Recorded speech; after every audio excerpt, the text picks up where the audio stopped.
I read some books that I thought I really liked, but then thinking about them more and more, I realized that they actually weren't as good as I initially rated them.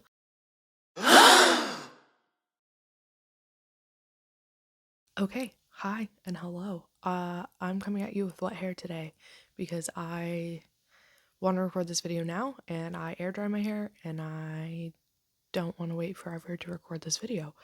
So we're getting that out of the way. Also, my plant is missing.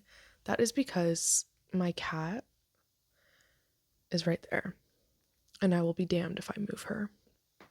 There's a heat vent right there that I don't think it actually makes her little this thing that warm, but she uses it now because it's in front of the heat vent, so we're gonna let her cook. Okay, it is now officially 2026. It is January 6th when I am recording this, and I think it's time I talk about the best and the worst books I read this year. Overall, I would say that I had a pretty mid reading year, all things considered. I I didn't have a ton of like standout books, but I also didn't have a lot of books that I absolutely detested, except for a few. So, generally, when I look at my reading stats for the year, I believe my average rating was like a 3.2, which isn't bad, but it also isn't very good. Um, I'm not sure how that compares off the top of my head to years prior. I still was able to find 5 books that I disliked and 5 books that I really liked. So, to start with the worst books I read this year, this is just in the order that I read them. It isn't necessarily the order of how much I disliked them. But to start, I think one of the first books I finished last year was, in fact, Bright Young Women. Now, I know I'm in the minority for not liking this book. I think part of it is that when I went into the novel, I didn't know what the plot was. I read it because I heard so many people read it and loved it. I just don't think it's what I care to read right now. It follows the lives of the some of the survivors from Ted Bundy, I believe. It's the sorority that he infiltrated and killed a couple girls at. I think one or two. I don't fully remember honestly. And it kind of follows the survivors of that incident. And the thing is that I just feel that there is enough true crime content out there, especially surrounding some of those big name serial killers, that even though this is from the point of view of his victims, I just don't think it's necessary right now. I also don't know for sure if Jessica Knoll got permission from the survivors to write this. And I think in this kind of case where it is a fictionalization of these real people and real events and real horrific events that they went through, I think having that okay is really important. And I don't know if it was given. I think you can read this book and not know it's about Ted Bundy, honestly, because it's so not about him, but also at the same time, it has to be about him. I didn't realize it was about Ted Bundy until the very end of the book, where 2 girls are talking in a bar about what is it? Extremely Shocking and Wickedly Evil, or whatever it is, the Netflix series that came out. And they don't name drop it, they don't say it. They just say that Zac Efron is playing him. And that just ruined it for me. And that took it from a what would have been like a 3.5, 3 star, all the way down to a 2 star. I just really didn't think this book was necessary in a lot of different ways. I didn't think the writing was that spectacular. I thought the characters were kind of bland, and that feels wrong to say because it's based off of real people, but it's so loosely based off of these people that I think it's okay to call them characters. I also felt like it took a really long time for the plot to really start and really bring me in. I don't know. I just feel like the point has already been made when it comes to kind of flipping true crime on its head and being more about the victims. I feel like this is just a discussion that Jessica Knoll is having too late. The party's over, everyone's gone home, but she still wants to talk about it. So that was Bright Young Women. Not my favorite, didn't start the year off that great. The next worst book I read was Butter by Asako Yutsuki. I hope I'm pronouncing that even close to correctly. This book had so much promise, and when you look at the synopsis, it's like, oh, this is going to be really interesting, but it really wasn't. I wish I just DNF'd it because it just was not at all what I wanted. I honestly don't really remember a lot of it now. Yeah, I'm looking at what I wrote and there just wasn't a lot of plot moving forward at all. I felt like the themes weren't explored that well, and it's a lot of themes that they tried to explore. I just felt like it kind of jumped around from theme to theme quite a bit, and we never really got into the nitty-gritty of like what a woman's part in society is supposed to be, or like this feminism aspect, or like the eating disorder, like none of that. I said there were so many unnecessary scenes describing food that I could have done without. And then I said the entire last chapter of the book, which again, I don't even remember, but I remember hating this book. It sounded so good, it could have been so good, and it was just so boring. And I think that is what really bothered me. Okay, up next, another book I probably should have DNF'd is My Darling Dreadful Thing by Johanna Van Veen. This was a really cliched book. I said in my review, who would have guessed that the ghost of a child would become benevolent and jealous? That's never been done before. There is a lot of potential in this book, and I think that's a theme I have with my lowest rated books, is that there's potential in them, but it's just not to its fullest extent. So the book was told in like two sections. It was told as like notes from this doctor on a patient and like a conversation he's having with a patient, like a psychiatric patient, and then what is actually happening as that patient. And I was kind of annoyed because the doctor's notes were anonymous, which like I understand, like realistically if this was real that's how it would be published, but for this book and the fact that these notes were private, it just didn't really work because after I think like the second note, we knew exactly who these characters were. We knew who this anonymous patient was. We knew because the notes were explaining the plot and the plot was explaining the notes. So it just felt unnecessary for them to be anonymous at all. And at times it actually kind of made it more confusing. I also think the notes in general were just really unnecessary because, again, the plot explained the notes and the notes explained the plot. So it felt like you were kind of rereading the same thing over and over again. It felt just so redundant and unnecessary. I also think Ruth as a character was fine to begin with, but she got super, super annoying because she is a child and like there aren't children in my life. I don't have any kids. I don't live near my only nephew. None of my friends have small children. So I don't have a lot of experience talking with small children, but I feel like so often in books children are written to be literally the most childlike in the most annoying way possible, and is so rarely done well, especially when the child is partially the main character, and this is an example of where it just got really annoying. There was an entire court scene at the end, and that just felt really unnecessary. Just a lot of it felt unnecessary, and it really dragged, and it just wasn't for me. It wasn't my favorite. The lesbian relationship felt so underdeveloped and so just like bare bones, surface level kind of stuff. And I don't really believe that they liked each other like that. Even if it was trauma bonding, sure, whatever. It just wasn't for me. It wasn't for me. I'm so sorry. I'm happy everyone else liked it. I did not. Oh my gosh. Okay, so this probably would have been the absolute worst book I have ever absolutely read in 2025 if I didn't read The Ritual, but I did. So it's barely better, and I mean barely. The Virgin Suicides by Jeffrey Eugenides. Again, so sorry if I said that wrong. I hated this book. It was so boring. Nothing happens.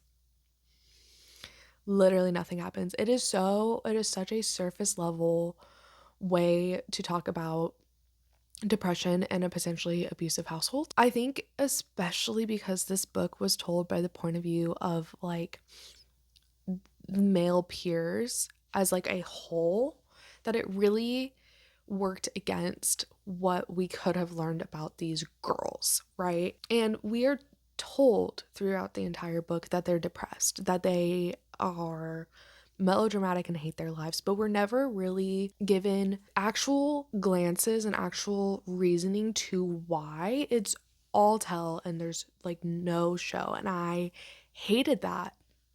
I think that this is the kind of book that if I read when I was a 13, 14-year-old girl, I would have loved it, but I am a 25-year-old woman, and it was just entirely too melodramatic for me. Entirely too melodramatic. There's, I think, what, 5 girls? There's 5 daughters. The first one kills herself right away. And the next suicides don't happen until like 85% of the way through the book. So there's a huge section that is like leading up to all of this, but like not really, because like nothing happens. Also, none of the girls have a personality. None of them. They are all so forgettable and so interchangeable. I think the only character trait that we get is that, or like the only main thing to that I can even remember about them, is that Cecilia kills herself first, Lux sleeps with a lot of men, and Mary is there. Are there others? I couldn't even tell you if there's more people, more girls than that. Are there just 3? I thought there were 5. I don't even know. Doesn't matter. The most characterization we get is with Mr. Lisbon, the father, and the one of the boys, Trip. But that's it. And even then, Trip is just like a 90s surfer boy. He has like a puka shell necklace. And that's all we get. This book just was such a nothing burger. I hated it. I haven't seen the movie. Maybe the movie is why this book still has such a grip on people. But I just think that Jeffrey needs to not write about young women's experiences. I think some of the things that he wrote is kind of weird, kind of really weird. Also, they had an entire character called John the that ages really poorly, like really bad actually. I was laughing. I was like, this is horrible. This is the worst thing I've ever heard. This is crazy. How have we not gone back and republished this and said literally anything else? So it's so clear to me that John the has Down syndrome. I believe that's how Jeffrey wrote him. People with Down syndrome tend to have a certain cadence to how they speak. The audiobook narrator used that cadence, and I just felt really weird about that. So just want to put that out there. The Virgin Suicides, it was bad. I hated it. I'm so sorry. I'm so sorry to everyone who loved it. Not for me. So the last and most hated book that I read in 2025 is The Ritual. I made an entire video about it. Go watch that for my in-depth reasons as to why I hated it. TLDR, the first half was really good and the second half was batshit crazy and bad. The first half was so eerie, so phenomenal. I loved the horror aspects. It was just unnerving, and the second half took all of that and threw it out the window and made everything cheesy and laughable and just really bad. Again, I have an entire video, so I'm not going to drone on and on about all the reasons why I hated The Ritual. Just know that I did, and it was not worth the time. Watch the movie instead. The movie's so much better. The movie ignores the second half of the book, and for good reason. Okay, now on to the best books I've read this year. So one of the first books that I read this year was Smother Moss by Alyssa Ilring. Here's the thing. This book does not have the strongest plot at all. It is a very slow plot. It does take a while for the plot to really get going and for things to really start happening. But I loved the atmosphere of this novel. It takes place in rural Appalachia with a family who are very poor. I think very much what you think of when you think of a poor rural Appalachian family. It takes place in I believe the 80s, either like the late 70s or early 80s. I just felt like The way that this book is written, it is so, again, atmospheric. It feels very mysterious and almost magical at times. It does have a bit of a coming of age part to it, in that the older sister is kind of coming into her queer awakening, I guess. Realizing that she is a lesbian and that she likes girls, and kind of grappling with that while also grappling with her relationship with her younger sister, who she just really doesn't understand. I just loved the atmosphere in this, and I think it was so well written. When I think of this book, I think of a cold, dark day in the woods and just feeling a little unnerved. I loved it. The plot wasn't that great, wasn't the strongest plot I've ever read, but it was just so gripping because of the atmosphere. So for that, it's one of the best books I read last year. The next book, I feel like has had a real resurgence in recent years, and I think it's for good reason, and that is I Who Have Never Known Men. This is either the 20th or 25th anniversary edition.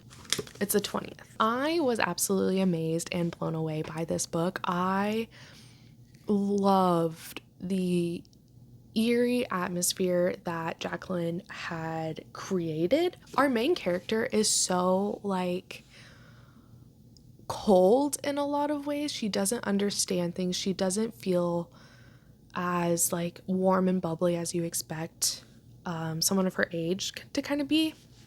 And I think that works really well for the book in making her a very strong narrator, because she's very much telling things as they are, and I love that. So, quick rundown, it is a dystopian book, science fiction kind of vibe, where these 30 women are all locked underground. There are people who are taking care of them, men who are taking care of them, give them food, but it's all very much rationed. They are not thriving by any means. And one day they are able to escape. And I think that this book is so gripping post escape, because just the world that they're living on and in is so mysterious. And I just felt so unnerved. I want to know all of the details surrounding this world and what happened, why these women were captured, why they don't remember their previous lives. I want to know why. And you're not told why. And I think that that is such a smart move for this book, because it really lends itself to discussion and interpretation. And I don't know. There was something about, again, the atmosphere of this book and the setting that really drew me in, and I am not able to stop thinking about it. Also, I love this edition. I think it's so beautiful. The words says, I was forced to acknowledge too late, much too late, that I too had loved, that I was capable of suffering, and that I was human after all. Beautiful. I loved this book. I will probably reread it this year. Okay, the third book was actually recommended to me by one of my friends and coworkers. We had talked about a lot of different books, and she came into work one day and handed me this book and said, I think you're gonna like it. And she was right. She was right. So this is The House Guest by Amparo Davila. I'm again so sorry. So sorry if I'm saying that wrong. I love this book. It is a collection of short stories, and it is quite short. As with the other books that I really loved this year, the atmosphere and the horror that Davila creates in each of these stories is so eerie and so creepy. It's just so interesting, and like each of the stories kind of has a very you don't get answers necessarily to what is happening in a lot of these books, and the monsters and horror that these characters face. It's very open-ended. It's very not concrete in the explanations, and that drove me crazy in the best way. So some of my favorites from this collection was Hot Cuisine, Oscar Tina Reyes, and The Breakfast. I don't fully remember what happens in all of these short stories, which just makes me want to reread them more, but I really love this. If you love the kind of really eerie, haunting, just creepy types of horror books, then I really recommend this. They're just something. They were really good. I loved this whole collection. So thank you, Kat, for your recommendation. I finally got myself a copy. Okay, the next book I want to talk about is the Book of Mother by Violaine Huseman. I thought this book was so intriguing. So it is written in a couple different parts. The first part is entirely from one of the daughter's points of view, and it is kind of talking about her view of her childhood with her very eccentric and erratic mother, growing up with her younger sister, and just how she kind of viewed her childhood and her mother. The second part is entirely the mother's backstory, and you gain a lot of insight on why her mom is the way she is, as well as just like you gain a lot of empathy for this arguably not great mother because of all the things that she had gone through. And it was really well written. I thought the characters were just so intriguing. I thought the character of the mother was just so, I just wanted to hold her and hug her and tell her it was going to be okay, because even though she is not a great mother, she had gone through so much, and I just felt so deeply for her and her struggles. And it was just so well written, and like I said, the characters were just like so interesting. I loved it.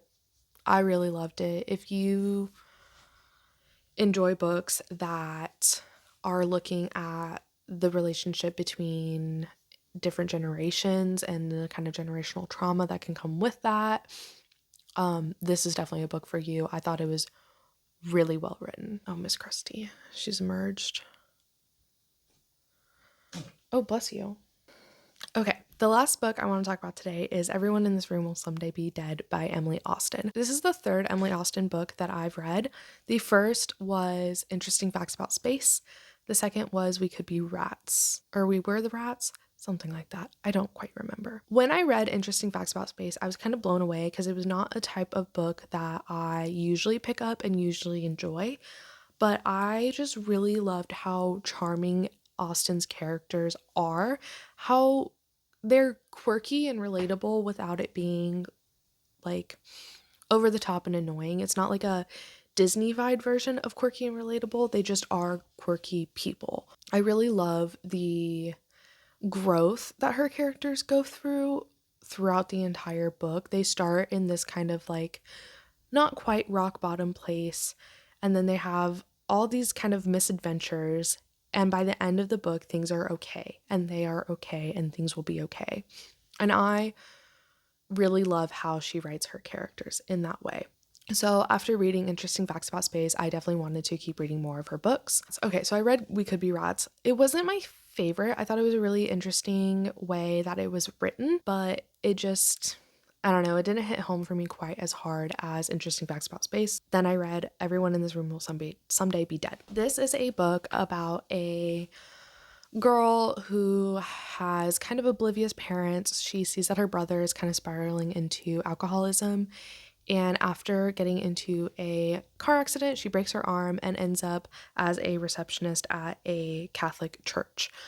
She poses as a Catholic and does not understand religion at all, so has a lot of mishaps in that way. I think Emily Austen also writes her characters to be very, you could read them as being kind of autistic or on the spectrum in some kind of way, because her characters lack a lot of like social cues, and they take things very literally, and I know that those are things that people on the spectrum deal with and struggle with. So I think in her writing she portrays it in a really good way, in a very honest and real way. The book goes through this girl's life and her kind of this lie of being a Catholic just kind of starts to get too big, and it spirals and things kind of fall apart. But the thing about Austen's book is that when things fall apart, they do come together again. And I just think that they come together in such a good way where it's not over the top, it's not unearned. And after spending so much time with these characters, it feels rewarding to have them win. I really liked it. I thought it was not necessarily a lighthearted book, but it wasn't a super, like, serious, in-depth book where I really had to, like, think and analyze and look at all these themes and that kind of thing. It's on the lighter side, but I think it still holds a lot of really good weight, and the characterizations are good. I think it's just kind of a fun book. So I really liked that. Between my 5 worst and 5 best books this year, I read a lot of other books that I kind of felt okay about. I read some books that I thought I really liked, but then thinking about them more and more, I realized that they actually weren't as good as I initially rated them. But yeah, I'm hoping that this year I have a bit more of a awesome year with reading that I have had in the past.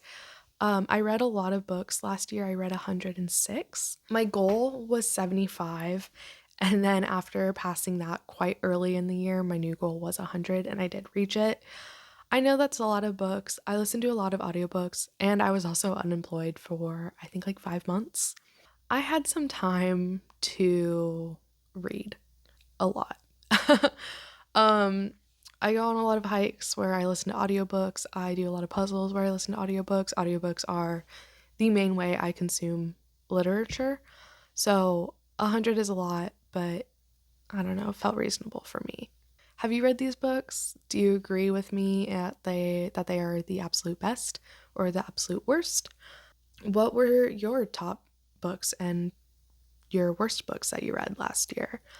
I think that's all I have. Happy 2026. I hope you reach all of your reading goals and you read nothing but the best and only a couple of the worst.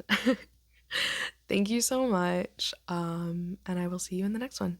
Okay. Peace and love. Bye.